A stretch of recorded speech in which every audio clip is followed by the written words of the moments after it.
Saudara, perang Israel-Palestina terus memakan korban, termasuk warga sipil. Konflik di jalur Gaza seakan tiada akhirnya. Adakah harapan untuk berdamai? Nah, apa saja kira-kira yang bisa dilakukan dua pihak agar sepakat gencatan senjata? Kita akan bahas di Sedang Viral hari ini bersama dengan dosen ilmu hubungan internasional dari Universitas Indonesia, Broto Wardoyo. Selamat pagi, Mas Ito. Selamat pagi Mbak, Apa kabar, Mas Ito? sehat-sehat saja. Baik, langsung saja Mas Ito, ada kemungkinan damai atau setidaknya gencatan senjata di jalur Gaza saat ini? Kalau kita melihat pola yang terjadi sebelum-sebelumnya, Mm-mm. gencatan senjata itu biasanya dilakukan ketika kedua pihak sudah merasa mendapat keuntungan. Ya, artinya kalau dari sisi Hamas kan mereka sudah mendapat keuntungan karena mereka bisa muncul sebagai kelompok yang memberi harapan di Palestina dengan apa yang mereka lakukan, Mm. membuktikan bahwa mereka bisa dalam tanda petik mengalahkan Israel sebetulnya kan di awal konflik. Nah, kalau dari sisi Israel tentu kita harus mempertimbangkan apa yang akan menjadi tanda kemenangan bagi mereka. Kan tanda kemenangannya bisa seperti yang disampaikan oleh Bibi Netanyahu ataupun panglima perang mereka, bahwa yang diinginkan adalah menghancurkan infrastruktur Hamas. Kemudian yang kedua adalah pembebasan sandera. Nah, dalam konteks tersebut, dua hal ini belum didapatkan oleh Israel. Jadi akan cenderung sulit dalam waktu dekat untuk menekan Israel melakukan gencatan senjata.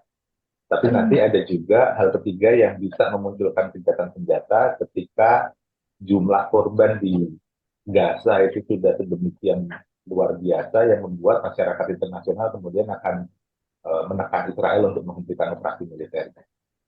Jadi itu kemungkinannya. Baik, terus Mas Ito, ada nggak sih atau apa nih kemudian yang harus dilakukan sendiri gitu ya oleh Israel dan Hamas kemudian untuk menyudahi perang dan menghentikan korban dari warga sipil?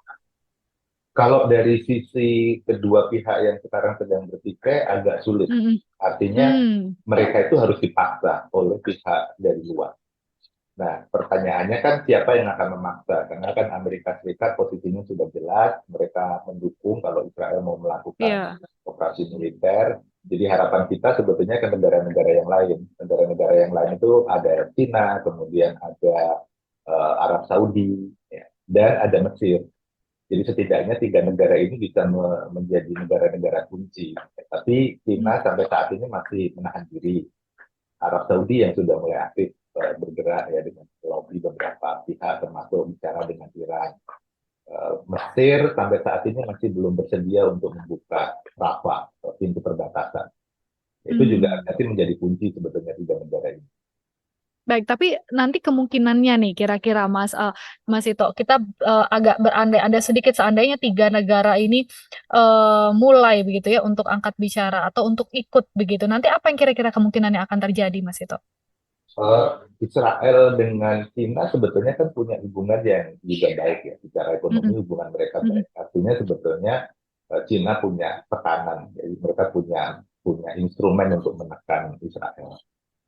Nah, kalau China kemudian memainkan peran aktif di situ, akan bisa, tapi problem terbesarnya adalah apakah Amerika Serikat menerima. Karena kan kalau kita bicara China dengan Amerika Serikat, mereka kan tidak ada dalam satu kubu yang sama. Ya. Kemudian kalau misalnya Arab Saudi kan sebetulnya punya kartu kunci normalisasi. Karena mereka sedang berusaha untuk melakukan normalisasi dengan Israel dan itu bisa dimainkan ke kedua pihak, baik itu ke Israel ataupun ke Amerika Serikat. Jadi kalau misalnya mereka mengatakan kita tunda, tentu akan ada konsekuensi diplomatiknya. Ya, jadi hal-hal semacam ini yang sebetulnya akan penting ke depannya. Kalau Mesir sebetulnya peran mereka sangat signifikan karena nanti kalau jumlah korban itu besar di jalur Gaza, kemudian Mesir itu masih belum membuka pintu perbatasan, akan ada tekanan internasional yang kuat di situ. Jadi itulah kenapa tiga negara ini menurut saya penting untuk dilihat ya, dan kalau bisa sih didekati sebetulnya. Oke, baik.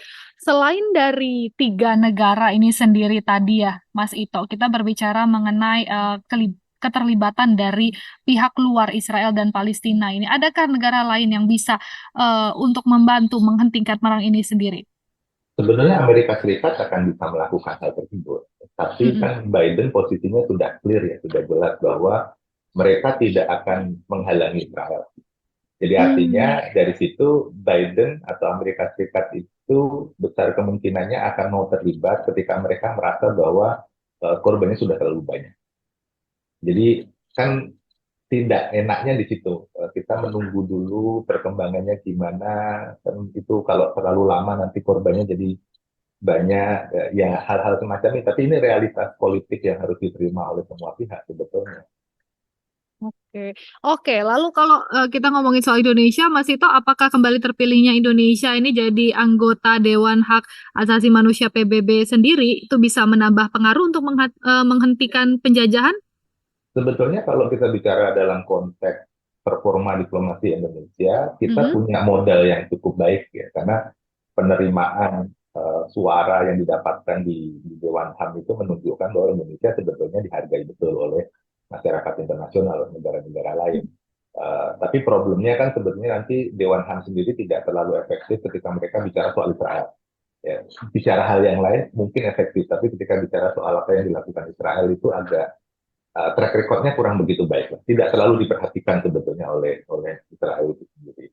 Tapi dengan kondisi seperti itu artinya sebetulnya pengaruh Indonesia di negara-negara yang ada di dunia ini relatif baik.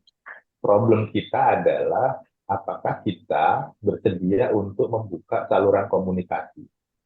Yang paling mudah begini, kalau misalnya kita mau mendistribusikan bantuan kemanusiaan, misalnya, ketika kita mau mendistribusikan bantuan kemanusiaan ke Gaza, Mhm. kan ada dua pihak yang harus kita ajak bicara. Yang Mhm. pertama adalah Mesir. Kenapa? Karena Mesir yang menguasai atau yang menentukan itu dibuka atau tidak dari sisi Mesir. Nah, Mhm. kemudian yang kedua adalah Israel. Karena pintu Mhm. perbatasan itu juga masih ada kendali operasi Israel di situ. Nah, kan kita membatasi diri untuk tidak membuka saluran komunikasi tersebut. Jadi artinya Mhm. kita pasti perlu pihak ketiga, nggak mungkin kita sendiri. Hmm. Ya, jadi hal semacam ini loh, tidak perlu sampai ada hubungan yang lebih jauh selama komunikasi itu dibangun. Jadi itu Baik. sebetulnya yang menurut saya penting. Baik, Mas, itu artinya memang pentingnya ada keterlibatan dari pihak luar ataupun negara lain begitu ya untuk membantu agar sepakat untuk adanya gencatan senjata antara Israel dan Palestina ini sendiri. Terima kasih Mas Ito atas insight-nya untuk kita di Sedang Viral hari ini. Kita sudah ngobrol bersama dosen Ilmu Hubungan Internasional Universitas Indonesia, Mas Broto Wardoyo. Terima kasih, selamat pagi.